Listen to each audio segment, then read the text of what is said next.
Good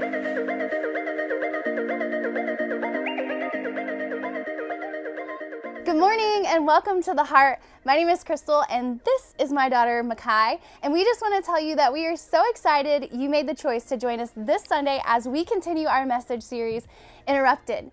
Now for those of you that are joining us live, don't forget you can join us in the chat to the left of this screen. And if you're catching the recap, you can actually chat with us right below, ask us any questions, and share your takeaway points from this message. All right, guys, you know what time it is. I want you to text a friend or two and make sure that you share this YouTube link so they can join you in the message. So the experience will continue in just a moment. We'll see you soon. Bye.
What's up, everybody? Welcome to another edition of the Heart's online experience. So glad to have you guys with us here this morning. My name is Matthew Worthington. I'm one of the many leaders here at the Heart, and we're just so glad that you've joined us today. Every week, we pick out a few songs for you guys to listen to, and we'll drop those in the description below. The one that I wanted to highlight this week is called Let Go by Hillsong Young and Free. There's a line in the chorus that says, "So I let go and I let love show me how life is supposed to be." And that's kind of something that we talk about at the Heart all the time, is letting love guide you. So your love for God, your love for people, your love for your community, letting that guide you in your everyday life. If that's something that you're interested in more, I know this is a music talk, but I also want to give you a book recommendation this morning.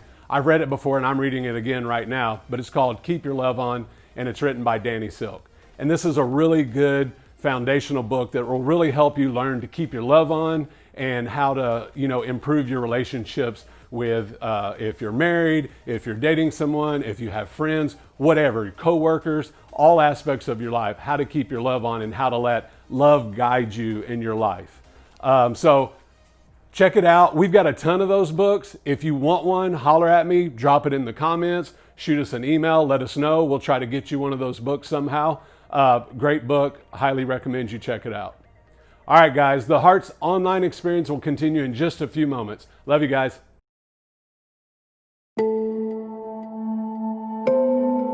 I wasn't expecting an interruption in my life. It changed everything. I felt a little lost because I had this plan, and when it didn't happen, I was like, what do I do now? The emotions that I felt during that time were fear, stress, anxiety, hopelessness. I was excited, but also anxious. The hardest part of that experience was not knowing the end result. A sense of loss. Feeling completely alone, like no one else was going through this. Feeling like I had to start over.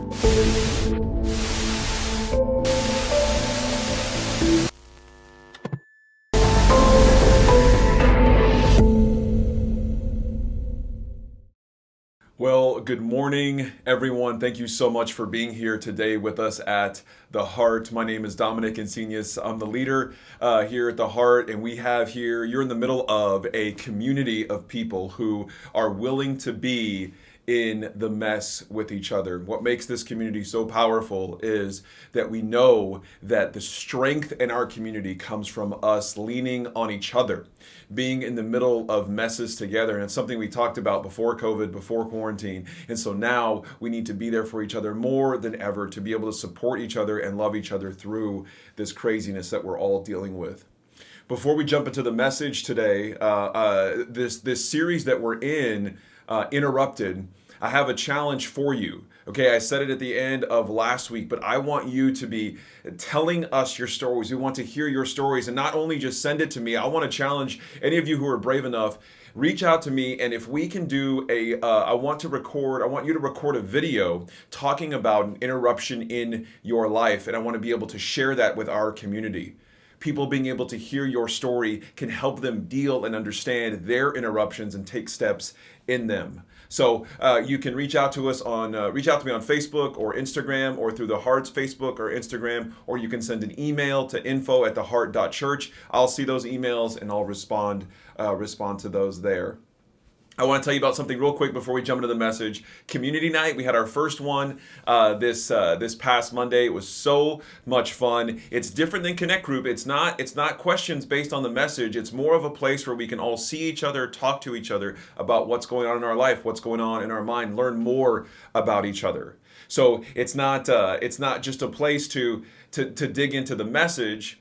We want to give our Connect Group leaders a break, and we take a break through Connect Groups or from Connect Groups throughout the summer. So Community Night is something special that we're trying this year that gives us a place to kind of talk through some of those things. So I encourage you to check it out, and you can text Heart Groups to 97,000. We can send you a link there that you can get signed up, and we'll know that you're coming, so we can be prepared for you. And the Zoom link and all of that is there. It's easy to jump on. You can stay for a little bit. You can stay for the whole hour, whatever it is. Okay. Now, today is a special treat. We're in week 2 of our series Interrupted, and I have invited our amazing youth leader, our full-time staff person here at the Heart. Her name is Michaela Glover, and she is going to bring you a powerful message on. We're naming this message Status Quo. So if you're taking notes, you can write that down. That's the title of today's message, and I'm so excited for you to hear what she is bringing for you today. So let's welcome Michaela Glover. Let's give it up wherever you are. Good morning and welcome to our online experience here at the Heart. I'm Michaela and I'm one of our leaders, and I am so excited to get to talk with you guys this morning in our brand new series we started last week, Interrupted. Last week I loved the message from Dom about how we can see all these different interruptions in our life and we can use them as opportunities for growth and change, and it's so cool. I especially loved when he said that all the good things in our life we can trace back to interruptions. So I had a fun time this week reflecting on different interruptions in my life and how they've brought good things into my life. And so I'm super excited to get to chat with you guys. Be sure to use the chat right on this message and just dig into this series of Interrupted and talk about all the different interruptions in our life and the different ways we interact with them. So today I was thinking about, different interruptions in my life. And of course, the first thing that pops in my mind is quarantine, because that's this huge interruption that we're all going through right now. And I remember it's so weird to think all the way back to March when this all first started. And I remember hearing about this COVID pandemic, because of course it's global. I remember hearing about it happening in other countries, other continents, and thinking, okay, well, is that even going to come to America? And then of course it did. And then I'm thinking, okay, but Texas? And then of course it did. And then I was thinking, okay, but San Marcos? And of course, will it even affect the Heart all the way down here? And of course it did. And I was pretty much in denial when that was happening. I remember we had a meeting, our leadership team, talking about the possibility of redirecting our experiences from being in person on a Sunday to meeting online. Here we are on YouTube. And I was like, could not believe it. I was definitely upset about it because, I was fighting it. It was totally messing up my whole status quo. Hearing about wearing a mask, what? Being 6 feet away from my friends, or being in groups of 10 people or less. Y'all, I did so many things. I was so in denial of quarantine the first weeks that it was happening. I did a whole lot of crazy stuff. I went and got a tattoo by myself. There were some times I went and ate in a restaurant just by myself, sat in a restaurant, no mask, just to fight quarantine. I would go shopping, never wore a mask. There's even times I went to Zumba class by myself, and if you don't know what Zumba is, it is a dance exercise that I'm totally obsessed with. And I usually bring a bunch of friends. We all go do Zumba together. It is so fun. One day, when we're out of quarantine, we can all go together. You're invited. But I was going to Zumba just by myself, just to fight quarantine. There even was a time, the first weekend we did church online. This I'm so not proud of. But me and my husband went on a little vacation. We went and stayed in a hotel. We're eating at the breakfast buffet at the hotel, swimming in the pool, eating out at restaurants, never wearing a mask, just like, no, quarantine. I am fighting this. It is not happening. Not on my watch. So, of course, now I think about that and I'm like, what was I doing? But I just didn't want this interruption. I did not want it messing up my status quo, my normal. So I was fighting it. And I mean, quarantine is something we all can relate to, for sure. It's crazy because it's one thing that has affected pretty much every person in the world in some way, but also it affects us each individually in totally different ways. Because I know for me, I've been working at home. Of course, I miss seeing my coworkers. We're having meetings on Zoom and stuff. I miss going to church, but then other people, like even my husband, Lance, he is an essential worker, so he's been just going to work, living the regular life, pretty much his regular life, but plus a mask. And we want to go see our friends and family. There's this tension because we want to go see people, but I mean, we want to keep them safe, of course. And I can't even imagine being a kid and not being able to go to school, or middle schoolers and high schoolers. And I also cannot imagine being a parent and being home with your kids all day, because I've had a hard time being at home 24/7 with my 2 cats. So good luck to you. You're doing great. I just can't even imagine. But quarantine's just affected us all so much. It's this one giant interruption, probably one of the biggest interruptions we're going to face, hopefully, that's affecting pretty much every area of our lives. So maybe you're like me and you wanted to fight it. You were in denial about this happening, or maybe you were sad about it, which is valid, or angry. Maybe you were very hopeful that quarantine would just pass by and there were all these advantages about it. However you felt about it, we all have been having a completely different experience. And maybe you didn't fight quarantine like me, but I'm sure there's at least one interruption in your life that you've wanted to fight. Didn't want to face it, you didn't want to just embrace it, you wanted to fight it. So this morning I want you to think of some interruption in your life, something that happened. Maybe it happened before and you just fought it, you never accepted it. Maybe something happening to you right now. Maybe it's something happening to you right now and you didn't even realize you were fighting it, but now that we're kind of talking about it, you're like, I might be fighting that interruption just a little bit. So I know for me it was quarantine. I don't know what it is for you. Maybe it is quarantine. But this story, the whole thing about fighting interruptions, there's stories about it even in the Bible. It's not like it's a whole scandal to fight an interruption, to not want to accept it. That's totally normal. We don't want to accept things that go against the grain, against the status quo all the time. There's a story in the Bible I absolutely love that I want to go through with you guys today.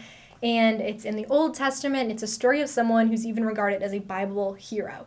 So in the New Testament, this person is referenced as this hero of faith, such a strong person. But when we see their humble beginnings here in their Old Testament, they seem like they're just fighting this interruption. It's an interruption they get directly from God. Like God is telling them something and they are completely fighting it. So I know for me, I love reading this story because it gives me a little bit of comfort that I'm not crazy for fighting an interruption when there's a Bible hero in here that is fighting it. So this is actually the story of Gideon. It is one of my favorite stories in the whole Bible. It's in the book of Judges, which is a book kind of in the middle of the Old Testament. And Gideon is just a young man. He is out here working. He's threshing wheat, which is part of the process of preparing wheat. So maybe he's working on a farm or somewhere out in a field. So that's kind of what he's just doing. He's pretty young, and culturally his people are being oppressed by another people group called the Midianites. So Gideon, he's out here working and stuff, and that's what he's going through. His whole community is being oppressed. So we pick up and we meet Gideon. His whole story, we can find it in Judges chapter 6. So I want to challenge you to read it this week. It is so fun. But we're just going to look at just a few verses. We're going to pick up in verse 11.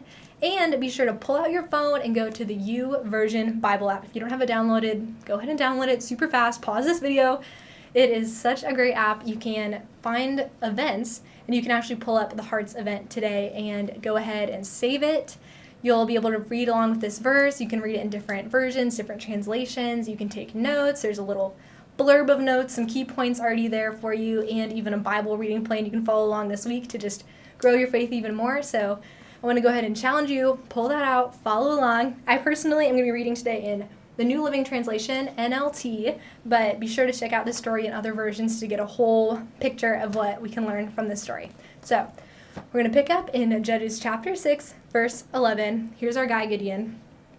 Then the angel of the Lord came and sat beneath the great tree at Ophrah, which belonged to Joash of the clan of Abiezer. Gideon, son of Joash, was threshing wheat at the bottom of a winepress to hide the grain from the Midianites. So like I said, the Midianites are oppressing his people. So Gideon's out here working, just threshing the wheat, and he's hiding some of it from the Midianites. So we can already see he's a little bit of a fighter because he's hiding some of it so that, because these Midianites that were oppressing his people were taking stuff from them, and he had to hide some of his food and resources. So that's what our guy Gideon is doing here. And this is where he gets interrupted.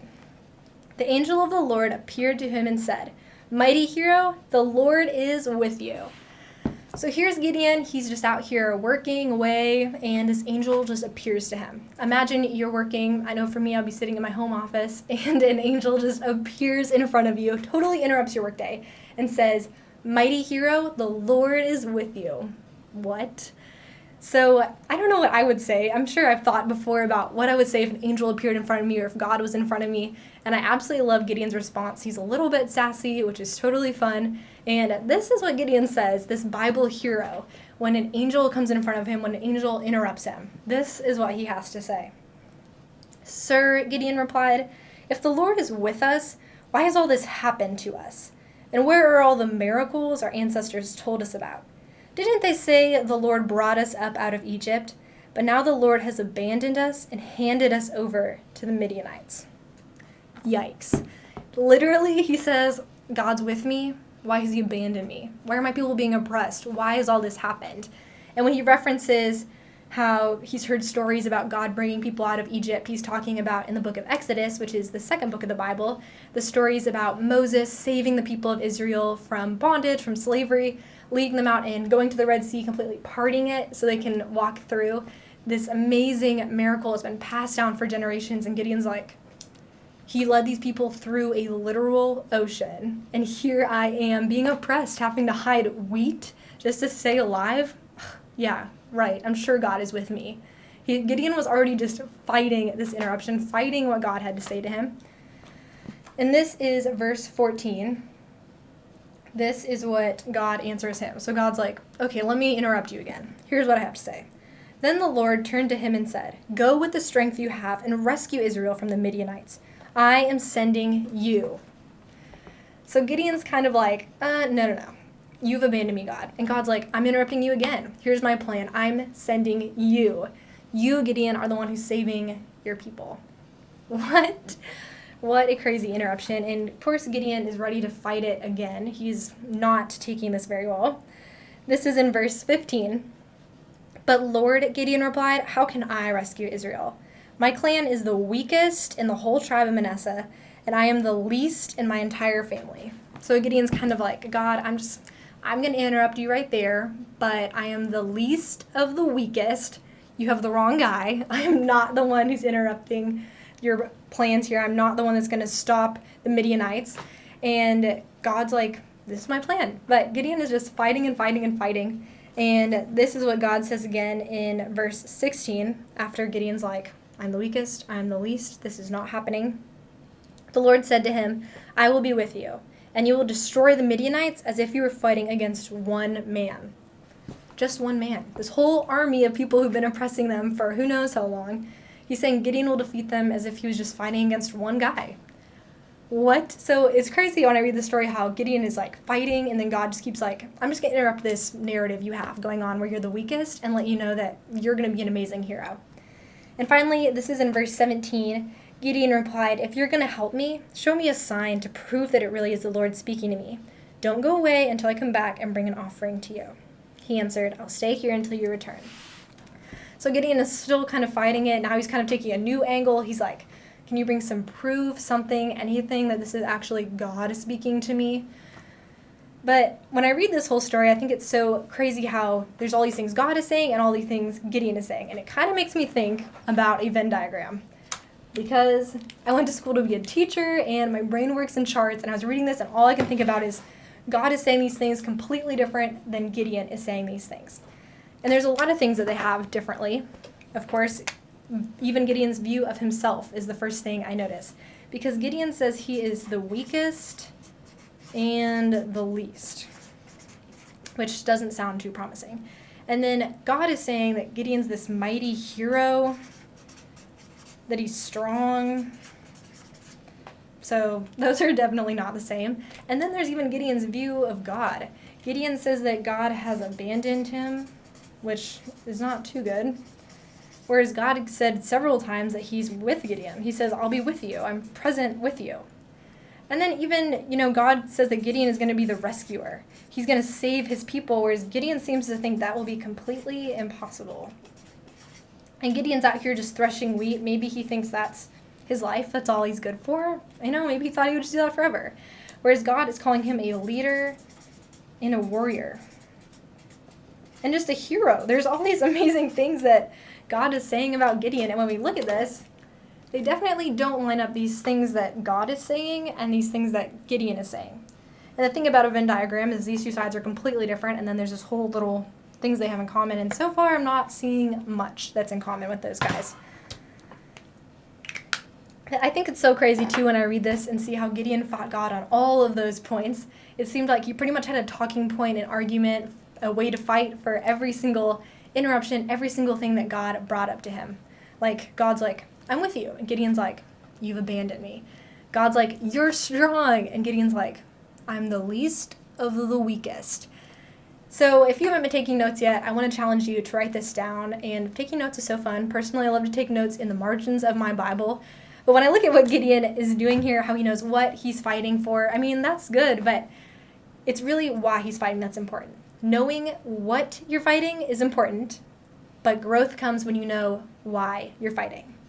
Write it down, remember it, think about it this week. Knowing what you're fighting is important, but growth comes when you know why you're fighting. Why was Gideon fighting this interruption? The more I look at it, the more I read what he said here, the conversation that's recorded here in the Bible, I kind of think Gideon's whole fight was rooted in fear. It's probably scary for him to think that God abandoned him. Maybe he was scared of just being a wheat thresher for the rest of his life. I'm sure it was scary being oppressed and being told you're going to lead your whole country, your whole group of people in a revolution to defeat these people that won't even let you have all the wheat that you harvest. That's scary. But here's Gideon. He's facing this big challenge, this giant interruption that's given to him from God himself. And I think we can't go through a challenge without change. Literally, it is in the word. Look at the word challenge. It has change in it. And then some L's in the middle. But it says change. You can't go through a challenge without change. So if Gideon is going to make it through this big challenge, this big interruption he's given to by God, he's going to have to change something. First of all, he's going to have to change the way he sees himself. If he sees himself as the weakest and the least, he's going to have to see himself as the strong, mighty hero that God has called him to be to make it through this challenge. He's going to have to change the way he sees God. If he thinks God has completely abandoned him, well, God says he's with him. And if he's going to make it through this battle with a God who's with him, not thinking that God has completely abandoned him. He's even going to have to change his worldview. He thinks he's just going to be oppressed by these people, give them what they owe. He has to change it to see that he can overthrow them. He doesn't have to be oppressed forever. And maybe Gideon can find his new normal, because that's the thing about Venn diagrams. Is in this middle part, all the things that we have in common, we can kind of find this new middle area right here. It's not like it's black and white and Gideon has to completely change over to God's side. It's not like Gideon is crazy for not thinking he's the strongest when maybe he's only ever been told he was the least. But he needs to find this new normal, this kind of in between, this middle part, this new way. Something has to change for him to make it through this challenge, through this interruption. And also when I look at Gideon's kind of status quo, I know to me, I'm like, why wouldn't he want to change? Gideon's status quo, his normal, his day-to-day life, is one of oppression, of being told he's the least and the weakest, one of him just working out in a field and having to hide part of his crop just to make it by. Why would he want that? Why wouldn't he want to change this amazing life God has for him, where he says he's mighty, strong, God's with him, Gideon's going to be a rescuer, a leader, a warrior, a hero? Why wouldn't you want that in your life? And I think it goes the same for us. Sometimes we face an interruption. Sometimes we want to fight the interruption because we fear the change it's going to bring. Sometimes we fight an interruption because we fear the change it will bring. It's scary to think about things changing. Sometimes we get so comfortable in our status quo that we don't even realize parts of it aren't ideal anymore. Our status quo, our day-to-day, ignorance is bliss. Maybe we don't even realize that parts of our life aren't ideal. Maybe you don't like your job that much anymore, but it's easier just staying there. Maybe retire one day, then try to move or get a new job and face those unknowns and those scary things. Change can be scary, and if you feel like you were scared of change and you're scared of interruptions, that's valid. But there's so much power on what's on the other side of the interruption. Because when I think about Gideon, there's so many things past this story, past chapter 6 of Judges and what we just read, that you can read and see the rest of his story, because Gideon did end up accepting God's plan, digging into this interruption with God, and he did defeat the Midianites. And God was glorified through it. Gideon brought his people to victory. Gideon became this amazing, strong leader for God's people. And he's remembered, he's even mentioned in the book of Hebrews in the New Testament as this Bible hero, this role model for us. And that was all on the other side of his interruption. That's what he was really capable of. Because when I also look at our Venn diagram, I think that Gideon's side, our side, really, is the side of comfortability. That's what we are comfortable with. We're comfortable, like Gideon was pretty comfortable being the weakest and the least. That's all he'd ever known. He's comfortable threshing wheat because I guess it was a stable job. But God's side, if Gideon's side, our side, is the side of comfortability, God's side is the side of capability. God knows and sees what we are capable of, and that's the other side of our interruption. Because I also think Gideon's side, our side, is shaped by the now, or the past. And God's side is shaped by the future. A future we don't even know yet. So you can choose to be on the side of comfortability, stay with what we know, stay with our status quo, or we can venture into our new normal, into that side with capability, the future that God has planned for us. So I have a question for you, a question maybe Gideon should have wondered, and a question that maybe I should have wondered too. And write it down, think about it this week. But when we're talking about our lives' comfortability and how that intercepts with the interruptions God puts in our life, his future and the capability that we have within that, I wonder, are you missing out on what you're capable of because of what you're comfortable with? Are you missing out on what you are comfortable? Sorry, y'all. Are you missing out on what you are capable of because of what you are comfortable with? It's hard to think about it. There's so many parts of our daily life that we are comfortable with, privileges that we have, just our job, friends we have, where we live. We don't even stop to think about maybe we're capable of more. Maybe God has this even greater plan that we have no idea. Are you missing out on what you're capable of because of what you are comfortable with? That's the whole other side of our interruption. What we're capable of, we'll find on the other side of the interruption. If we can choose to just fight an interruption forever, nothing is stopping you. It might be difficult, but if you really want to, when interruptions come, you can just fight them. The whole time, forever, keep fighting them, just the rest of your life. But you'll never get to that other side and see what you're capable of. And that's what's at stake. That's why we need to dive in, face an interruption. I know for me, I was fighting quarantine, obviously, and I feel like I kept fighting it for a little while, kind of still in denial, even like, well, we'll probably have church again in just a couple weeks. We're only going to be shut down for a little bit. I mean, here we are months later. And I had so much time where I had to reflect on, why am I fighting this? Why am I fighting quarantine? Because, when we reflect on why we're fighting, that's when we're going to find growth, when we have a window into ourselves. And I thought about, why am I fighting this quarantine so much? It's because, y'all, I am a planner. I have routines, schedules, rituals I pretty much live by. I love to have control over those things, and it made me scared that I was losing control. I'm going to lose everything from my status quo. My life was going good, and now it's going terrible, I thought. thought quarantine would take everything from me, but really I had to find my middle. I had to find my new normal. It wasn't like I had friends before quarantine and now I have no one. I still have my friends. We just found this new way to connect. Now we FaceTime or Zoom or text and stuff. Or it's not like I had all these restaurants I loved and now I will never go there ever again because of quarantine. I just have a new way of going there. I get curbside. There's so many things that we can just find our new normal. We don't have to worry about fighting it forever, that we're going to lose everything. We step into what we're capable of. Because I know even from quarantine, we had to do Easter online, and I lead our youth group, HC Youth.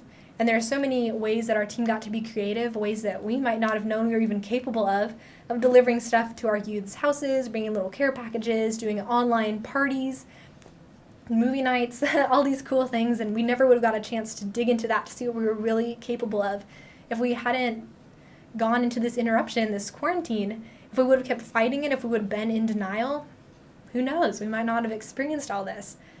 And of course, this is happening right now. This interruption is fresh on all of our minds, but interruptions are going to keep happening. When quarantine is all wrapped up, there's going to be a lot more interruptions for us. Maybe not this big, hopefully, but little interruptions happen every day, like stepping in mud or, I don't know, your cat throwing up.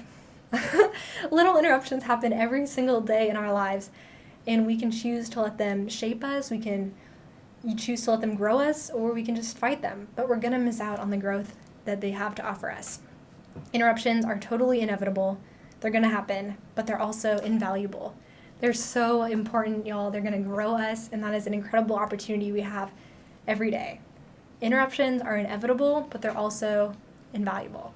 So every week we have a challenge that you can think about during the week, journal on, pray about, just think about it, talk about it with your roommates or your family. Could be a fun dinner topic. We have a little challenge to help you just grow in your faith. And this week for this message, our challenge is to think about an interruption in your life that you are fighting. Think about it. I told you to think about it at the beginning, so I hope you're ready. Think about an interruption in your life that you're fighting. And maybe it's something you're going through right now that you didn't even realize you were fighting, but now after we talked about this whole story, we talked about Gideon, you're like, I'm fighting it, for sure. Think about an interruption you're fighting, and think about why you're fighting it. Reflect on why are you fighting it, and can try to see where there's an opportunity for growth there. So think about an interruption you're fighting, and think about why you're fighting it. And see if there's an interruption, a way that that interruption can grow you this week. So if you want to take this challenge with us, we would love to be on this journey with you. We love to be in the mess of life together. So I want to invite you to go ahead and text Heart Challenge, one word, to 97000 on your phone. So just type the word Heart Challenge and text it to 97000. We'll send you the challenge so you can save it on your phone. Think about it this week. Talk about it this week with people in your life. And we'll follow up on Thursday just to see how it went for you. We want to know how it went for you, and honesty is one of our core values, and we just love to chat and be in this whole journey together. No one has the answers, but we can all become better together. So I hope that you will text in for that challenge. If you do, put a message in the chat, and we would love to just celebrate together that you're taking a step in your faith, and that is so super cool. And before I close out, I would love to just pray together, you guys. So go ahead, if you have your cats in the room, grab their hands. If you have your dogs, grab their hands. If you're my friend Deborah, this is only for her. Grab your ferret's hands, or just grab the hands of your family. Or if you have friends with you, hope you're distancing, but grab their hand and let's pray together. Hey God, thank you so much for this wonderful day. Thank you for YouTube, seriously. Thank you that we can connect in a whole new way, and that we are able to be in each other's lives, that we're able to connect with you even when we're facing a quarantine, a global pandemic. Thank you just for the way that you've been with us and the interruptions you put in our life, and I pray that you give us eyes to see that you work in the interruptions and that they can be used to grow us and help us become the better people you've designed and see what we're really capable of. We love you so much. And I pray this week you help us just reflect and stop fighting, to surrender our fight and think on why we're fighting, and you help us to grow. We love you so much. Keep everyone safe from Corona. Amen. Amen. I hope you guys have a great week. Thanks for hanging out. Bye. You guys, I'm so glad that you're able to be here with us today. Make sure you give Michaela some feedback and any notes that you take. And remember, with these messages, we highly encourage you to share. If these messages, if these series, if these topics are helping you sort through your faith, helping you sort through your life, I want to encourage you to share these with the people around you, the people in your life. If they're helping you, they'll help someone in your life. If they're having effect on you, they'll have an effect with someone in your life. So share these on YouTube, on Facebook, on Instagram, on Twitter, on TikTok, whatever you want to do to share what is going on in your life. And at the beginning of the message, I said that I would love to hear your story. So if you have a story of an interruption that happened in your life, and you want to talk through that, because some of these things are powerful. These interruptions can be powerful. That's what we're going to be doing over the next couple of weeks, is talking about these interruptions and how they affect our life. First week of the message series, we said that every good thing in your life came from an interruption. Interruptions are an opportunity that we have. So again, I want to invite you to contact me, and we can schedule a video recording. You can get me on Facebook, Instagram. You can call me, text me. Phone number's on the website. You can email me at info@theheart.church. Let's talk about your interruption and how it can be a support for others in this community. I want to take a few moments to say thank you so much for how generous you all are. During this quarantine, we've still been able to do so much. And with the kind of the spot opening back up soon, and we're having more and more talks with them, we want to be able to be in a place where we can still help our community, and not just community and the people that come to the heart, but anybody that needs help, financial assistance, whatever it is. So if you have opportunities that you know of where we can help people financially, we want you to let us know about that. There's a spot on the website. If you go to theheart.church/updates, there's a link there that people can fill out, and we can get help for them, whether it's their utility bills, gas, groceries, any kind of way we can help financially. We want to be able to do that. And if you are in a place right now where you are wanting to give, you choose to give financially, I want you to go to theheart.church/give. It's very easy to set up an account if you never have before. And I want to challenge you, if you're in a place ready to do that, if you're choosing to do that today, then there's something I want to talk this through with you real quick, because there's something so special that happens when you give. And I know this because we choose to give. And when we give, there's something that happens, because there's a spiritual connection. There's a growth in your faith when you choose to give. And it's not that God will hold back blessings for you if you don't give. That's not what it is. It's not that you risk not being blessed if you don't give. That's not what it is. Here's what it is when you choose to give, you are making a step in your faith. You are taking a step forward in the faith that you are trying to grow in. You open yourself up to see more of what God is doing in your life, not because you give money, but because you take a step of faith. So for those of you taking a bold and brave step today in giving, I want to say congratulations for taking a step. And if you're not ready for that, you're not there yet, don't worry about it. You're still welcome here. God still loves you. We still love you. This is not based on how much you give or if you give. It is based on like I said at the beginning, a community of people who want to be there for each other. So let's pray before we go. And thank God for everything that we have and what we're able to be a part of. So let's do it. God, thank you so much for this community, for the health that we have, for the love that you have given us. I pray that we would be a people who would carry your spirit of generosity to the people around us, the community around us. We love you and we're grateful. Amen. Amen. All right, you guys, love you a bunch. Have a great rest of your day, Sunday, week. Enjoy the sun, enjoy the summer, and we'll see you soon.